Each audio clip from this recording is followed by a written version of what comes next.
Hi, this is Wendy with Next Level Board Games, and this is a re-unboxing of Age of Artisans, Architects of the West Kingdom, a game by Shem Phillips and S.J. McDonald, and published by Garfield Games and Renegade Game Studios. So I originally recorded this video, and I did my whole, rip the plastic off, which I will tie back in later, don't worry. And unfortunately, when I went to edit the video, there was no sound. So unfortunately, Windows had done an update, and I didn't catch on until after it was too late. So I'm going to do this one again, other than the plastic, which you will see, I promise. So let's find out what's inside. Once we had the box open, of course that was upside down because I had already unboxed it. The rulebook, which is small. If you notice, this is a small box compared to a normal, well, actually these games by Renegade Game Studios, this series is fairly compact. You'll notice the boxes are pretty stacked in there well, but this is also a little bit smaller. So rulebook is only really a few pages. There's not too much going on there. It's not that complicated. Again, it's an expansion. So first thing is there is an extra player, a couple player cards. This adds a 6th player to this game. So if you've ever played this game before, you know that one side is the standard side that you can play with, especially when you're first getting to know the game, and this is basically telling you kind of the end of round, how you track stuff at the end of the, end of game, not end of round. And then the other side has a unique setup for each person, whichever card you're playing. So everybody starts with maybe more influence, or they have more cards, or they have coins, or they have people in prison, whatever. It's all a little bit different. They also give you a unique extra ability. So that's represented right here. And on the other side, notice that's absent. So again, this is sort of the general startup for regular gameplay. And then when you play more advanced mode, you have these extra abilities. So there's those.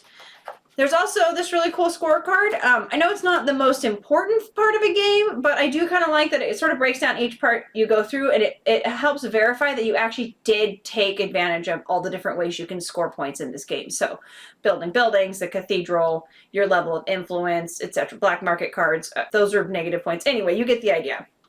So then one of the things this game adds, not only this extra player, which is represented by all the orange meeples, see here, but so these are the regular meeples, and then there's this extra large meeple, and there's also one in orange that's added, and he stands for 2 players. So when you play him somewhere, if you go somewhere to get wood, he becomes, if it's 1 person per wood, you get 2 woods because he stands as 2. So in this game, most of the circles are 1 per meeple. So 1 plus 1 per meeple. So if you had this 2 guy there and you added another guy, you would get 3. Or you could start with this guy and he would count as 2. So you would automatically get more right away. Gold takes 2. And so sometimes you're trying to get gold and you can't even get anything. You have to play there for nothing the first time. So you could play this guy there, and now all of a sudden you can get something the first time. So that's new. Really excited about that and the possibilities and the different ways you could use that. Secondly, let's see what else we got here. Some new cards. So these cards, this first card is a black market overlay card. So I think this is for the middle piece, because in the original game you have black market cards on both sides. You start on the left, and then as you use them they flip over as the black market gets activated. So I think this is for the middle. I'm going to guess it gives us probably more stuff. Then these cards are all the craft cards. So these are adornment cards. And the nice thing about these cards is, unlike the original game where you have apprentices that help you build buildings by having these skills down here, and all different kinds of things, right? They give you sometimes money and all different kinds of stuff, right? So here's an easy way to use this. So this building card, if you wanted to, you could add this craft card this way, and then this would get you different things. You would be able to get the thing that's up here in addition to down here, right? If you used the other way, say you got an apprentice that only had 1 skill ability, then you could add it to instead, you're just shifting the card, right? So you're either using the top benefit with a building, the bottom benefit with an apprentice. So here you put it like this, and then this apprentice now not only has the ability to build this kind of building, but also basically in this instance all 3, because there's only 3 different symbols, right? So that's how, for this card, I would probably maybe use this piece of it so that even if I only had one apprentice, I could build any type of building I wanted, and I don't even have to get more apprentices. So that's the really cool part about these cards. And I'll show you a couple more of these just so you can kind of see some of the differences. But basically, each one has a benefit on top and on the bottom.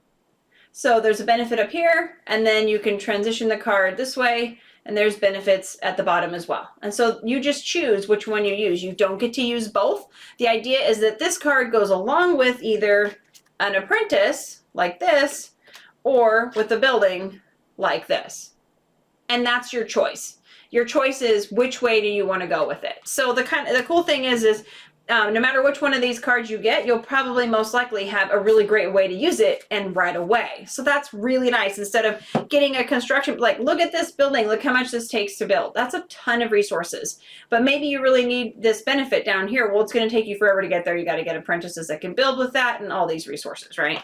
So the beauty of these cards is they can help something pretty much right away. So I'm excited to implement those into our game. Additionally, we have new player aid cards. So these are sort of just like your little cheat sheets, and I believe they're the same on both sides. Yeah, no color coordination. They're just player aids, so those will be easy.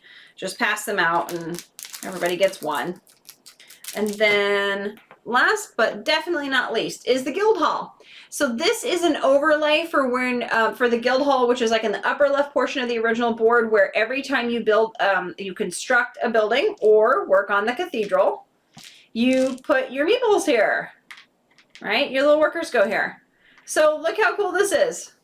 Like, I'm not going to tip it too far, but basically there's a dual layered board here now. So this is really cool. Also I'm not exactly sure what it means, but the little double symbol here, at some point that's going to come into effect. And I did see in the example that there were like double stacks. So I don't know if it has to do with if you play twice in a row. I'm not really sure, but I can't wait to find out how that benefit works, because I can say we almost always run our game out because of this, and we're not ready and we're not done with everything we're trying to accomplish. So super excited about the dual layered piece of this, and also the potential to maybe have more buildings.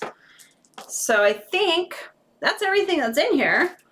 Basically a new overlay for the guild hall with a new extra benefit, 6-player edition of meeples plus 2 player cards to choose from for that color, with both sides, right? Like the original. The score pad, the new adornment cards / craft cards that you get to use for either buildings or people. And also, I didn't really show these, but kind of with the other cards, but also new apprentices, as well as more buildings. And as you saw, this one here that fell out first is like got a ridiculous amount of resources it needs. So I don't know if that one will ever get built in our game, but oh, more people.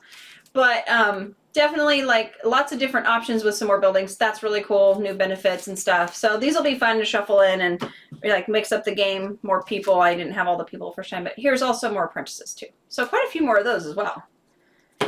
And new player aids to go with the new roles. Again, this is just an expansion, but there's quite a bit of stuff in this expansion. So I'm excited to mix this in with our original game and give it a try. So that's everything that's in Age of Artisans, this expansion for Architects of the West Kingdom. I love the artwork on here. I didn't mention it in the first part. I love the artwork and all the different details on the cards, and excited to shuffle this into our original game and give it a try. Thanks for watching Next Level Board Games.